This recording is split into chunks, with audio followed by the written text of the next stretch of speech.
You compare yourself to somebody who you think is a peer, and you can totally lose the plot, and not understand that you are nothing like them in the first place, and it was never you versus anybody. I adore Eddie K. Thomas and Jason Biggs. Eddie was the only one who called me when they were doing American Reunion, and told me, "You need to do this." I learned that if you're going to be a troublemaker, you don't want a ton of witnesses, because there's inevitable fallout from living like you're in Lord of the Flies. It's a wild thing that people have the ability to help each other by just relating to one another.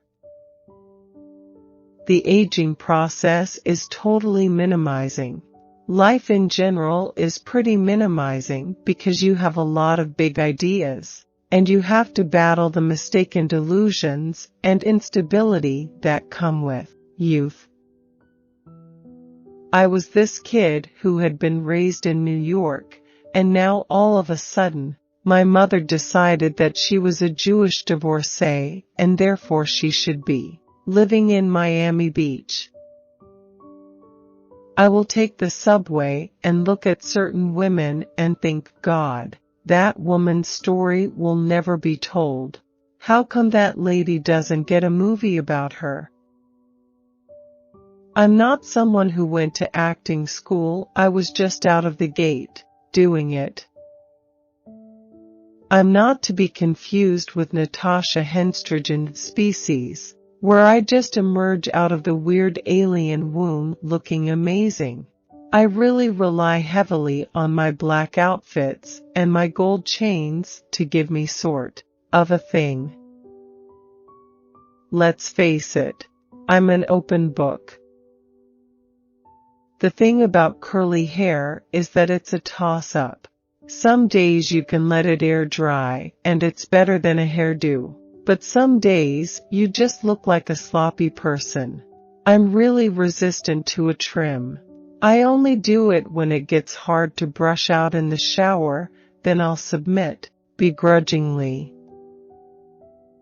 That's usually how I get to know strangers, get inappropriately touchy. Once they've experienced the awkwardness of you being way too close for comfort, after that, it all gets easy. As wild as I was, when the cops show up and suddenly you're being handcuffed, it's so deeply shocking and terrifying, the loss of freedom. My hair is such a statement that it's like a neon sign asking for trouble. As a New Yorker, or wherever I am, I just want to know I can get out of the house in 5 minutes if I have to, and not have to spend a bunch of time obsessing in the mirror, trying on a million different options. Now, I just know what works. I would have done well as a gypsy child, I think. A circus baby. I could have played a great street urchin or ragamuffin, or just been one. I certainly liked entertaining people and making jokes, but I don't know necessarily if that's what your child is prone to, that you should necessarily put them in a real working industry at 6 years old.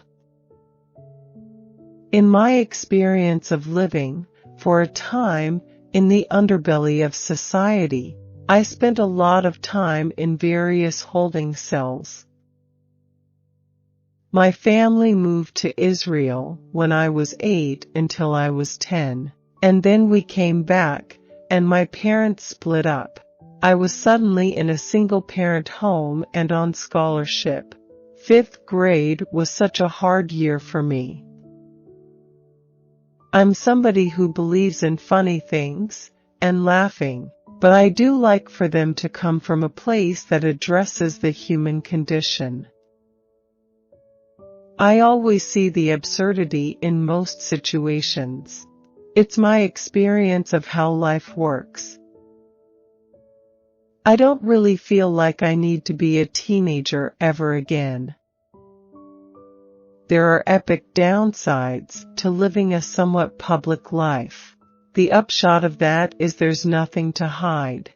It's a relief in a way. There's nothing about me that can't be said.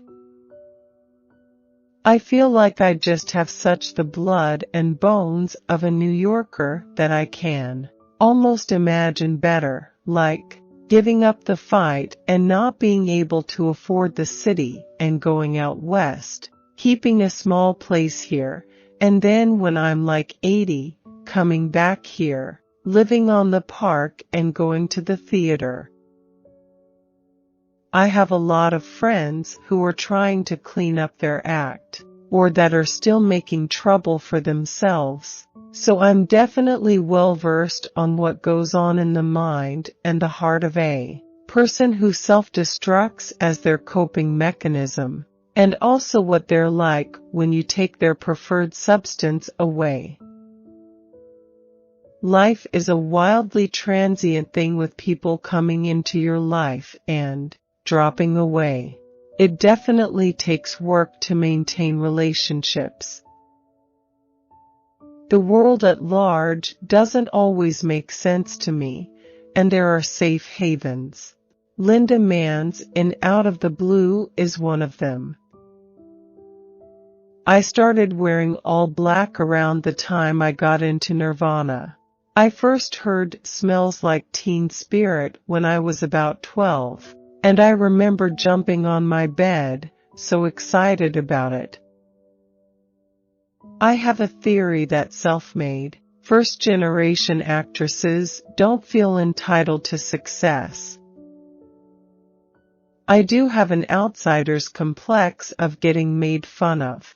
I was made fun of as a kid, and I don't have the stomach for it.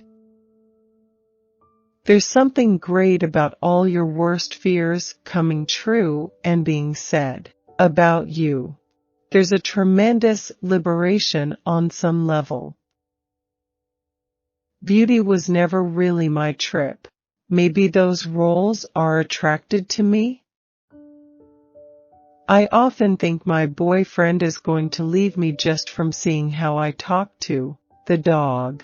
But you know, when you are talking to your dog, you are accessing this softer side of you. Everything else melts away. Rather than spend so much time wondering if I'm going to get hired, or is it a problem that I've got this black tar history, I've just got to keep doing what I'm doing and try to be decent. As a woman, I've learned that having a uniform of your staples or setting your look and saying what distinguishes you, like red lips or hair or whatever, leaves so much time for the rest of the day. I would love to option Crying of Lot 49 and turn it into a movie. You've got to do something with all the books you've read, so you might as well imagine you've optioned them. I have to say, I'm still surprised anyone's nice to me, that anyone talks to me. But I think people understand that other people go through things. We're all a bit gonzo, and you're allowed to take a little time to get your head on straight. It's such a weird thing. To sit and look at yourself is so distracting to the psyche. It would be like me standing in front of a mirror and looking at myself all day, trying to find a flaw. From the first instant I met her, I wanted to be Nora Ephron. I just really wanted to please her. A normal day looks like, shower, put on the same jeans, the same tattered Gucci loafers I got at the thrift store, white socks, and my t-shirt and my very beat-up Helmut Lang blazer. I'm in the exact same outfit every day. If I was a bajillionaire, I would spend a lot of time at Barney's just buying all kinds of great things all the time. I would have so many black cashmeres it would be out of control. I like the way nice things feel very much. I have a pretty fancy facialist, this woman Dale Bro. Getting older, it's a good thing to have a serious facialist.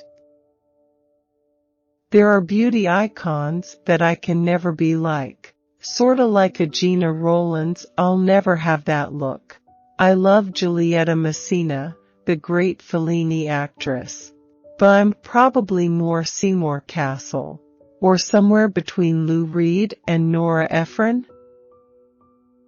I grew up in Manhattan, and I've always had all kinds of people around me. I've always had a very live and let live point of view. I have a deep compassion for the idea that it's okay to be myself. The idea that anything other is bad and wrong and broken is so wildly off base. When I was a young person working, everybody was older than me, so I had to kind of keep up. I'd see every movie and listen to everything played, and read all the relevant books. Being an actor, it's kind of your job to know what came before you and how big your feelings are allowed to be. It's not easy trying to navigate your internal world in the public eye.